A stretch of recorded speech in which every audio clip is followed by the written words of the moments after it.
How's it going, everybody? Welcome to the Moving Platform. A first for me here, and that's to do a movie review. Usually I type these up on Facebook, but I figured with the channel, why not try something different? Might be a one-time thing, might keep it going. We'll just have to see. Tell me what you think in the comments below, as always. But I just got home from seeing Wreck-It Ralph 2, or I think it's actually just called Ralph Breaks the Internet. I don't think it's actually Wreck-It Ralph 2, but that's what we're just going to call it. I am going to try to stay spoiler-free as much as possible. But if you are someone who firmly believes in that anything revealed to you about the movie before you see it is a spoiler, completely understand if you don't watch this video. But for those of you that are going to stick around, the general premise of the movie is it's 6 years after the events of the first movie. Everything is all fine and dandy in the arcade world. Ralph and Vanellope are spending their days in their respective games and their nights together, exploring the world and just being best friends. However, one day, one of them, the candy, or the Sugar Rush, excuse me, I said Candy Crush, the Sugar Rush machine breaks. And unfortunately, the company that made Sugar Rush has gone out of business, and so they can't just order a replacement part for the machine. So he looks on eBay, and of course, the part being a vintage game, the part is outrageously expensive. It costs more than it costs to keep the game running. So the arcade decides that they're going to scrap Sugar Rush, and that would make Vanellope and all the other racers in Sugar Rush gameless. So Ralph and Vanellope essentially set off on a plot into the internet to find a replacement for Sugar Rush. That literally is all of the plot I'm going to give you.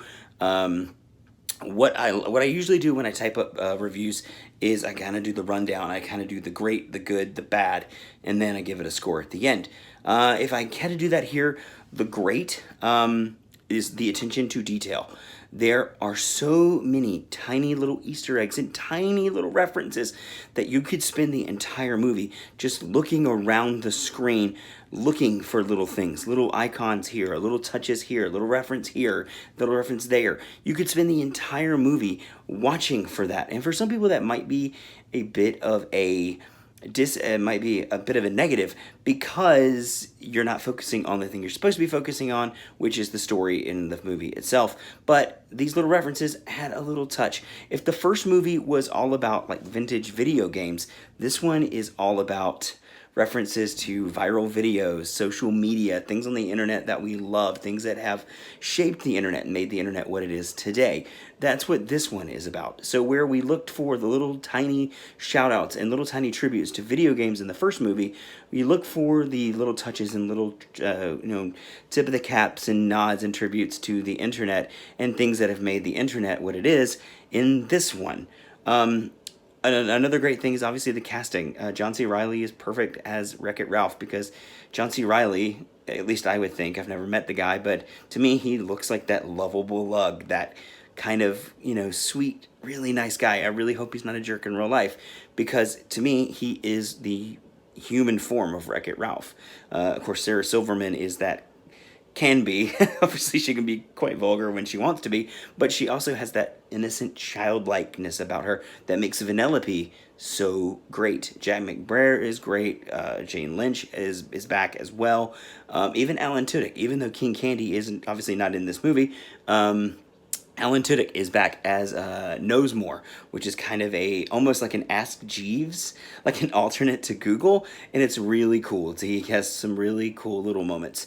Obviously, the thing that people are going to talk about the most about this movie is the Disney princesses. It's the thing everybody's looking forward to. It's the thing everybody won't shut up about, and I will tell you, yes, the Disney part of it is the best part of the movie. The more in touch you are with Disney, the more obsessed you are with Disney, the funnier it is. So to me, you guys know me, I was dying because the jokes and cracks almost at making fun of that Disney traditional storytelling method, making fun of itself, that's all there. So the more, like I said, the more in touch you are with Disney, the funnier that whole section is. Now, I will tell you, if you're thinking that the Disney princesses are going to be a major part of this movie, you will be sadly you will be sadly disappointed. So you need to bring that bar down a bit. They are in the movie, but they are only in 2 parts of the movie. So don't be expecting Vanellope and the Disney princesses to essentially be hanging out the entire movie together, because that doesn't happen. So they do, the moments they get are great. It's perfect, the perfect amount. They're not in it too much. You're not wanting them to be in it more. They're perfectly used, and it's a really, really cool, really well done segment of the movie. You do want to stay all the way through. Treat this like a Marvel movie. Do not get up until the lights are up and the people come in to gather up the trash. Stay till the end. You have to stay to the end.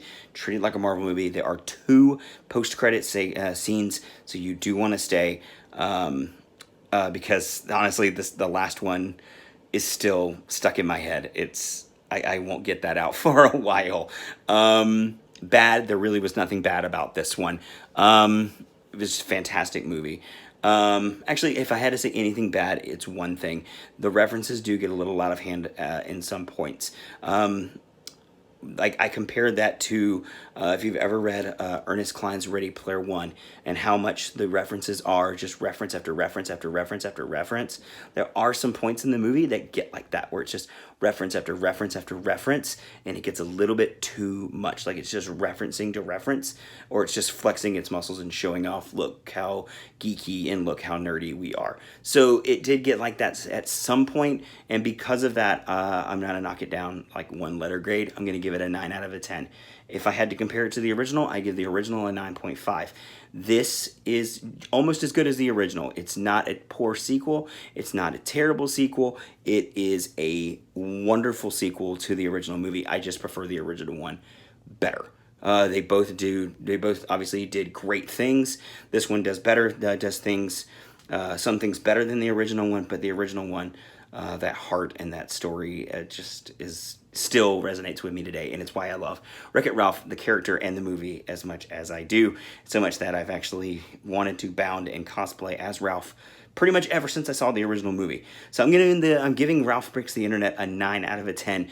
Thought it was great. I want to see it again. I saw it in Dolby. If you have the opportunity to see it in a high-def Dolby environment, see it in that if you can. Yeah, I know those tickets are a little bit more expensive, and if it's you and a family of 5, that's going to be really pricey, so I get it. But if it's just you by yourself, I have A-List from AMC, so it doesn't cost any extra for me to do Dolby. The colors, the sound, and the art deserve that Dolby touch.